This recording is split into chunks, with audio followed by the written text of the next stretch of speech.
Presenting the next candidate is Dr. Richard Simpson, Professor of English. Members of the university community, the class of 2016, and honored guests. Today I have the distinct honor of presenting Daniel Francis Berry, a proud member of St. Bonaventure's class of 1980 and the most decorated honoree on our Jandoli School of Journalism's wall of distinguished graduates. A reporter and columnist at the New York Times for more than 20 years, and an author of 4 acclaimed books, Dan Berry is one of this nation's great journalists. That assertion merits no debate. As the Times This Land columnist since 2007, Dan has traveled to all 50 states, taking readers beneath news stories and into obscure and well-known corners of the United States. Part of a Pulitzer Prize-winning team of reporters at the Providence Journal in 1994, Dan has twice been a Pulitzer finalist at the Times. In 2006 for his slice-of-life reports from hurricane-battered New Orleans and from New York, and in 2010 for his coverage of the Great Recession's effects on the lives and relationships of America. His awards list is long. The variety of categories for which Dan has been honored speak to his remarkable versatility: awards for investigative reporting, deadline reporting, column writing, human interest reporting, even sports writing. And here I'm going to depart from my written text to say, even though he's a Yankee fan. I may be in big trouble in many parts of this room when I said that. His range is limitless, from covering 9/11 and the aftermath of Hurricane Katrina to writing a jaunty recap of a Mets-Cubs game in the vernacular of a 1908 sports writer. Dan's transcendent gift of storytelling has inspired thought in the thoughtless and given voice to the voiceless. That's reflected most poignantly in his latest work, The Boys in the Bunkhouse, Servitude, and Salvation in the Heartland. The All Bonaventure Read selection for this coming fall's freshman class, the book tells the story of dozens of men with intellectual disability who endured decades of exploitation in rural Iowa before finding justice and freedom. A master of subtlety, tonality, and emotional atmosphere, Dan Berry is the author of work infused with humanity and guided by a deep-rooted sense of purpose, compelling his readers to care about people they've never known. Author Colum McCann called Dan, quote, the closest thing we have to a contemporary Steinbeck, unquote. For producing an astounding body of work emblematic of the Franciscan values this university cherishes: discovery, community, and perhaps most notably, individual worth, I ask you, Sister President, to confer upon Daniel Francis Berry the degree of Doctor of Letters, honoris causa.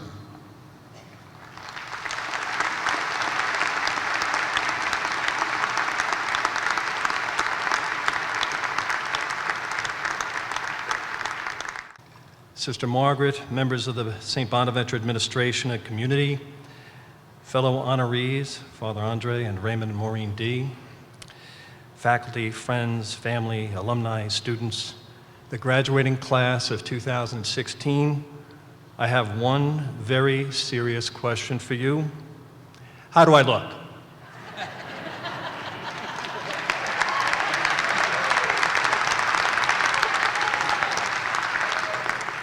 My academic bling. To tell you the truth, I'm not in love with this hat.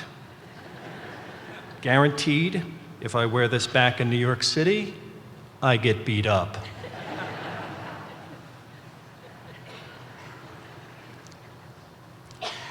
Thank you so very much for this great honor. It's truly humbling, and in return, I promise to be brief, mostly because I want to be halfway to Binghamton before the university realizes its colossal mistake. I only wish that my close friends from the class of 1980 could be here to share this moment with me. But even if they were out on parole, they wouldn't believe it. That knucklehead from 417 Dev, the commencement speaker? I don't think so. Now, I'd like to have a personal conversation with just the class of 2016. Everyone else, I'd ask that you please respect our privacy. Class of 2016. May I call you class of 2016? I don't want to be too forward. Okay, class of 2016, as we say where I come from, it's just you and me talking here, okay?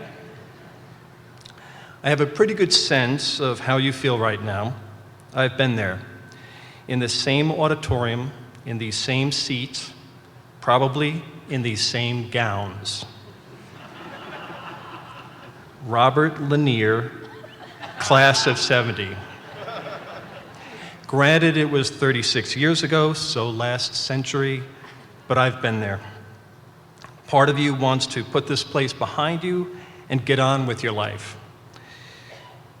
After 4 years of this place, enough already. Enough with the Riley Center. Enough with the Hickey Dining Hall. Enough with that hazy late-night walk back from the Burton. And enough already with the Enchanted Mountains. There are many, many days where they don't seem so enchanted. Sometimes you can't even see them. At the same time, part of you is already missing this place, already aching with loss, even as you sit here. The friends you've made, the long meditative walks behind Francis Hall along the river, sitting in the nourishing quiet of Friedsam Library 1 minute and the next minute screaming with uncontained joy at a basketball game. I've been there too. So you have to leave. St. Bonaventure demands it. But I implore you to take with you what you can of this place and these people. Incorporate them into who you are and who you become. Incorporate is an interesting word, by the way. We tend to associate it with business, but its Latin roots roughly mean to unite into one body. So I am recommending that as you leave, you incorporate St. Bonaventure as I have, which I have to say has come as a surprise to me. 40 years ago, I know, I don't look that old. 40 years ago, I came to St. Bonaventure from an exotic, far-off land. I'll try to pronounce it properly. Long Island. Why St. Bonaventure? Because it had a journalism school, it was relatively cheap, and some high school friends were going there. So what the heck, St. Bonaventure. Neither of my parents had gone to college. My mother, an orphaned Irish immigrant, didn't finish high school. They had no role in my choice of college. I came home one day and announced, I'm going to St. Bonaventure University. I might as well have said, I'm joining the French Foreign Legion. And my father, I'll never forget what my father said. He said, good luck paying for it. Now get me a beer. I cherish that moment. When I arrived on campus, I carried myself with an empty swagger. I used my Long Island sarcasm to mock everything and everyone.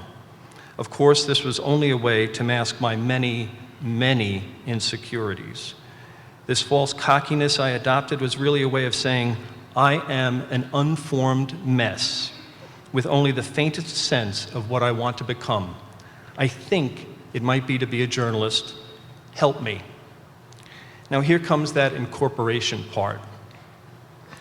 I've been a newspaper journalist for 35 years, and I have written thousands of stories, small town crimes and big city massacres, political campaigns for town council and for the United States Senate, saints and mobsters, burlesque queens and circus elephants, the powerful and the powerless. I have met the coroner from The Wizard of Oz, I really have. I have witnessed a man's execution. I saw New Orleans underwater after Hurricane Katrina. I spent an entire year writing about what happened to the city of my birth after an attack on a sunny Tuesday morning in September. In some ways, I'm still writing about that. And in writing every story, in bearing witness, this place, St. Bonaventure University, has been with me, helping me to strike the proper balance of objectivity and outrage, of humor and reflection, and most of all, compassion. There beside me has been my first journalism professor, Jean Trevartin. You might know her as Jean Trevartin Amon, the director of the Teaching and Learning Center here. She first taught me the excitement of going out and finding a newspaper story, albeit in Hickey Dining Hall. The excitement, too, of hearing the music and the clatter of a typewriter.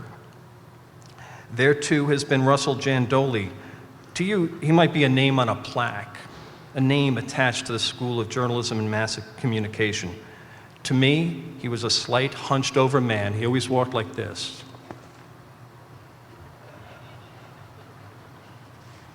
Am I right?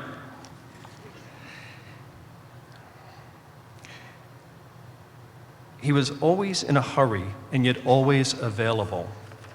Dr. Jandoli was the heart and soul of the journalism department.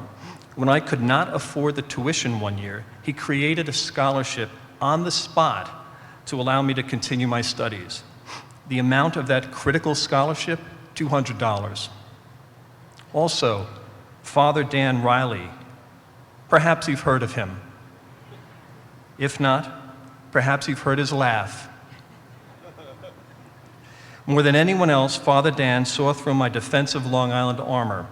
He taught me the gaping chasm between cynicism and skepticism, and the difference between studying your faith and living your faith.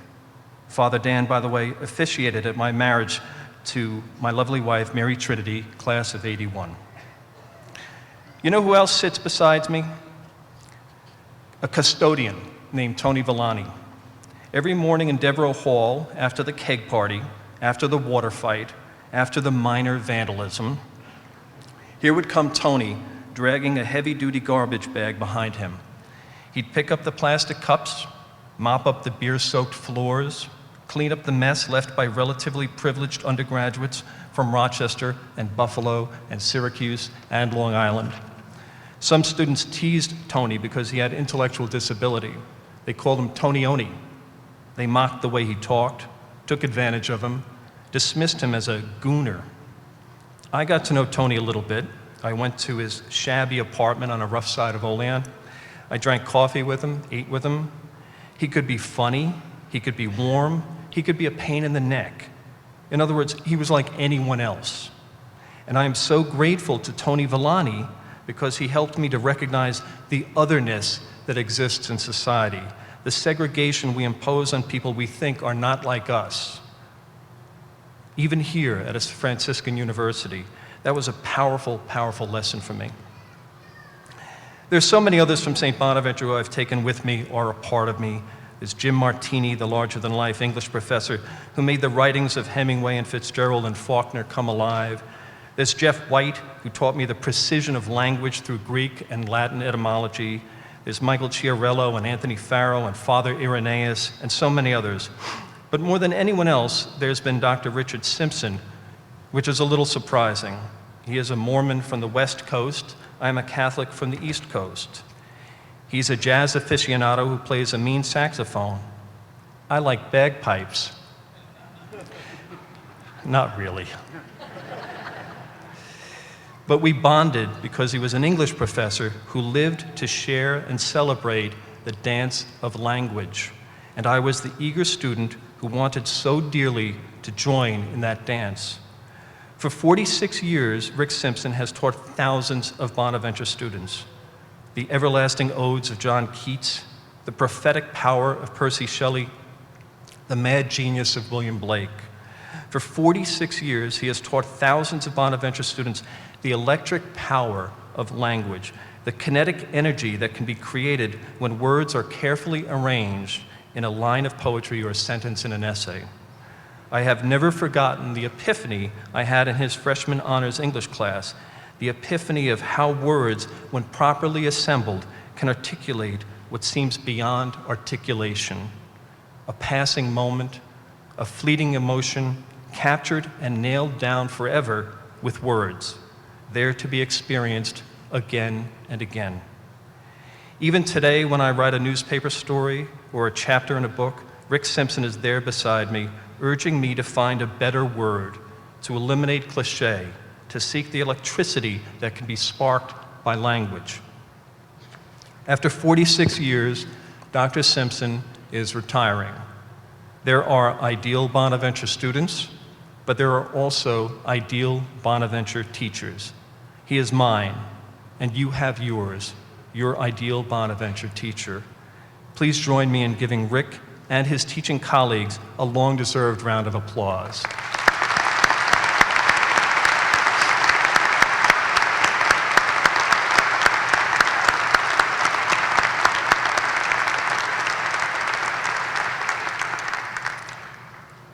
So, class of 2016, let me wrap up this private conversation we've been having. I hope no one's been eavesdropping. It is time for you to leave St. Bonaventure. You have to leave. They're cleaning out your dorms as we speak. But remember this, St. Bonaventure is with you, a part of you. You'll be stuck in Buffalo traffic, or sitting at a Red Wings game in Rochester, or rocking to the sway of a subway in Manhattan, and the lessons of your Rick Simpson will come to you. The joy of discovery, the grace in helping others in need, the need for inclusion, the embrace of the spiritual in the mundane, and the ability to hear the poetry in our everyday world, the crazy, tragic, comic, life-affirming jazz of it all, music you can dance to. That's all I've got. Now I have to get out of here before campus security gets here. Where's my hat?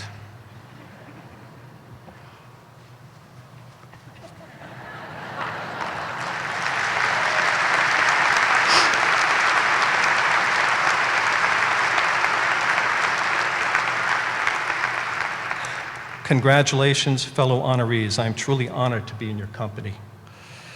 Most of all, congratulations, class of 2016.